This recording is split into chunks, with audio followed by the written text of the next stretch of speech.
श्री शिवाय नमस्तुभ्यं. नमस्कार मित्रांनो, स्वागत आहे तुमचं मी आणि माझी लेक या माझ्या यूट्यूब चॅनलमध्ये. सकाळचे 7:30 वाजलेले आहे. मस्तपैकी उठले. आज थोडं लेट झालं उठायला. गरम पाणी पिले आणि दिवसाची सुरुवात केली.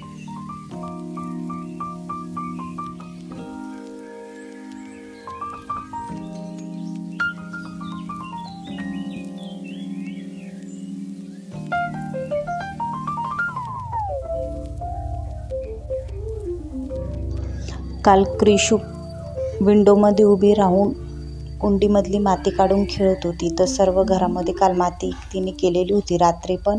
तर रात्री झाडलेलं होतं पण ती काय एवढी व्यवस्थित निघाली नाही रात्री माती. मग सकाळी उठल्यावर परत सर्व व्यवस्थित झाडून वगैरे घेतलं आणि सारखी मध्ये मध्ये करत होती क्रिशू.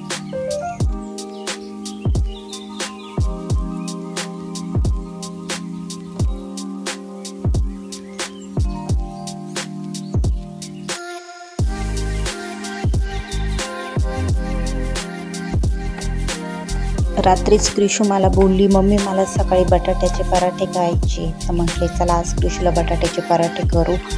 बटाटे चिरून घेतले, नंतर शिजायला टाकून दिले बटाटे आणि 15 ते 20 मिनटं शिजवते बटाटे. जास्त वेळ नाही शिजवले बटाटे मी. बटाटे शिजेपर्यंत एका साईडला पीठ मळायला घेतलं. बटाट्याच्या पराठ्याला पीठ मळताना मी त्याच्यामध्ये मीठ, हळद, कोथिंबीर आणि थोडी धने पावडर टाकून मस्त असं मळून घेतलं आणि गरजेनुसार पाणी टाकते की जास्त पातळ पण नको व्हायला. त्यामुळे थोडं थोडं पाणी टाकून शेवटी तेल वगैरे टाकून व्यवस्थित मळून घेतलं आणि 15-20 मिनटं साईडला ठेवलं ते की जेणेकरून मस्त ते नरम होईल आणि पराठे ते मऊसूत येतील. त्यामुळे 15-20 मिनटं साईडला ठेवलं. इकडं हिरवी मिरची, लसूण, जिरे, कढीपत्ता एवढं साहित्य घेतलेलं होतं मी. आता ते बारीक करून घेते बटाट्याच्या भाजीसाठी.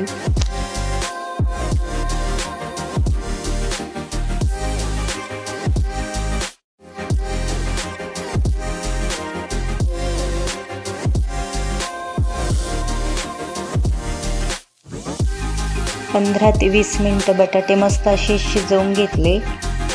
आता सर्व बटाटे सोलून घेते. बटाटे छोटे छोटेच होते, जास्त मोठे बटाटे घेतले होते लवकर शिजत नाही.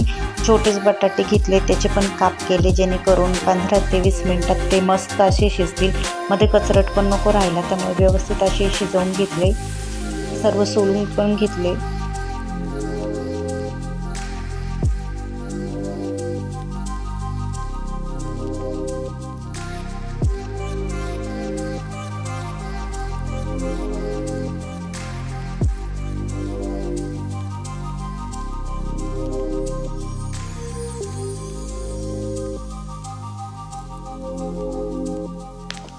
आता तुम्ही तर व्हिडिओमध्ये बघू शकता मी रोज वेगवेगळ्या प्रकारच्या भाज्या किंवा पोळ्या वगैरे करते. तर माझा स्वयंपाक कसा असतो, पण आता कसं आहे ना, काहींना सवय असते किती चांगलं बनवलं तर शेवटी नावच ठेवायचे आणि नावच ठेवून खायचं. पण नाव ठेवणाऱ्यांना हे कळत नाही की आपण जे करतोय त्याला नाही नाव ठेवते. आपण जे अन्न खातोय, जे अन्नपूर्ण माता आहे, अन्नाला नाव ठेवणं म्हणजे काय आहे? आपण अन्न म्हणजे परब्रह्मच असतं आणि आपण त्यालाच नाव ठेवतोय. हे नाव ठेवणाऱ्यांना कळत नाही कदाचित, पण आता काय बोलणार आहे नाही का आपण पण. एका साईडला तेल गरम केलं आणि कढीपत्ता, जे वाटलेलं होतं, हिरवी मिरची, लसूण, जिरे, आलं याचं वाटण टाकून गरम करून घेतलं. थोडीशी हळद आणि मीठ पण टाकली. गरम याच्यासाठी करून घेतलं की ते कच्चंच बटाट्यामध्ये टाकायला नको, तर ती चव वेगळी लागते. आणि मिरची थोडीशी गरम केली म्हणजे त्याचा तिखटपणा पण कमी होतो, त्यामुळे गरम केली मिरची थोडीशी. आणि एका साईडला बटाटे ते स्मॅश करून घेतले जेणेकरून पराठे करताना जाड नको राहायला. त्यामुळे व्यवस्थित बटाटे स्मॅश करून परतलेली मिरचीचं जे वाटण आहे ते बटाट्याच्या या स्मॅश केलेल्या बटाट्याच्या सारणमध्ये टाकलं. वरून थोडंसं मीठ पण टाकलं चवीसाठी, कारण की आधी मी पिठामध्ये मीठ टाकलेलं होतं, पण मग भाजीत पण थोडंसं मीठ टाकून घेतलं. कोथिंबीर टाकली आणि व्यवस्थित असं मिक्स करून घेतलं जेणेकरून हिरवी मिरची, मीठ आणि हळद वगैरे सर्व एकजीव सर्व भाजीला लागेल अशा प्रकारे बटाट्याची भाजी तयार करून घेतली. तर चला आता पराठे करायला घेतले. मी पोलपटला अशी ओढणी किंवा छोटा नॅपकिन असतो तो बांधते, कारण की जेव्हा आपण पराठे करतो तर ते पराठे पोलपटला चिटकतात आणि त्यामुळे ते तुटतात, पण लवकर जमत नाही लाटायला. त्यामुळे मी असं नॅपकिन किंवा ओढणी वगैरे आपल्या घरात असेल ती पण बांधून घेते, जेणेकरून पराठे खाली पोलपटला चिटकत नाही. आणि हाताला थोडंसं तेल पण लावून घेतलेलं आहे, कारण की जेव्हा आपण बटाट्याची भाजी पिठाच्या उंड्यामध्ये जेव्हा टाकतो तर ती हाताला चिटकायला नको जास्त. त्यामुळे अशा प्रकारे मी पिठाचा गोळा घेतला, त्याला असं सारण केलं वाटी, जेणेकरून आपण बटाट्याची भाजी ती मध्ये टाकू शकतो व्यवस्थित. तर अशा प्रकारे बटाट्याची भाजी टाकून घेतली आणि व्यवस्थित असं बंद केली, जेणेकरून भाजी पण बाहेर नको यायला जास्त. पण थोडीफार तर येतेच, किती नाही म्हटलं तरी थोडीफार तर येतेच भाजी बाहेर. हे बघा इथे पण मी करते तर थोडीशी कवयना येतेच माझ्याकडनं पण. असं व्यवस्थित असा पराठा लाटून घेतला.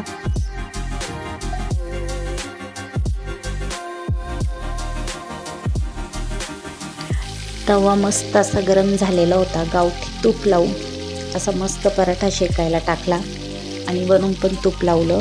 दोन्ही साईडने तूप लावून पराठा मस्त असा शेकून घेतला.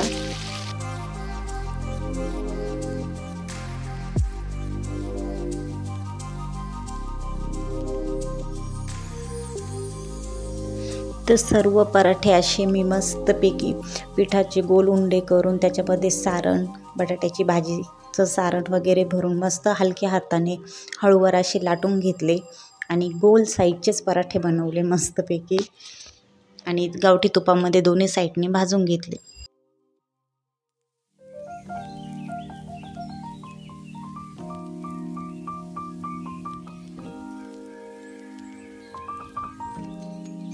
पराठे 3-4 माणसांना 2-2, 3-3 पराठे येईल असे 7-8च पराठे बनवलेले होते मी, कारण की आम्ही काही 3-4 जण आहे, त्यामुळे 7-8 पराठे नाश्त्यासाठी तर भरपूर होऊन जातात.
तर सर्व पराठे करून झाले.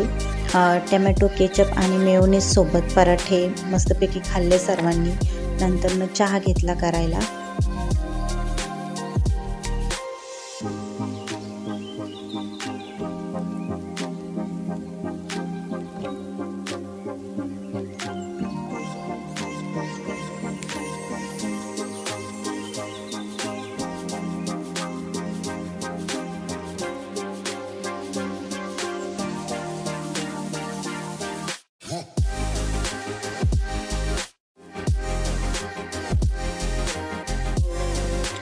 तर परवा माझ्या एक लॉंग व्हिडिओला एक दादांची कमेंट होती की ताई तुम्ही खूप छोटा व्हिडिओ शेअर करतात, तर पूर्ण दिवसाचा लॉंग व्हिडिओ शेअर करा. तर हे सकाळचंच रुटीन आहे, तर मी सकाळचंच रुटीन फक्त शेअर करते.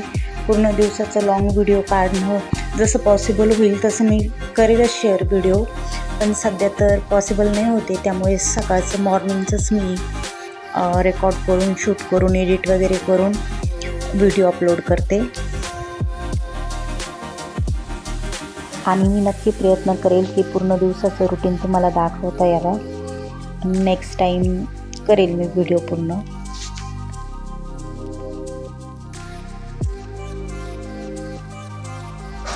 तर एकीकडे मस्तपैकी कृषूला, मला आणि कृषूच्या पप्पांना चहा गाळून घेतला.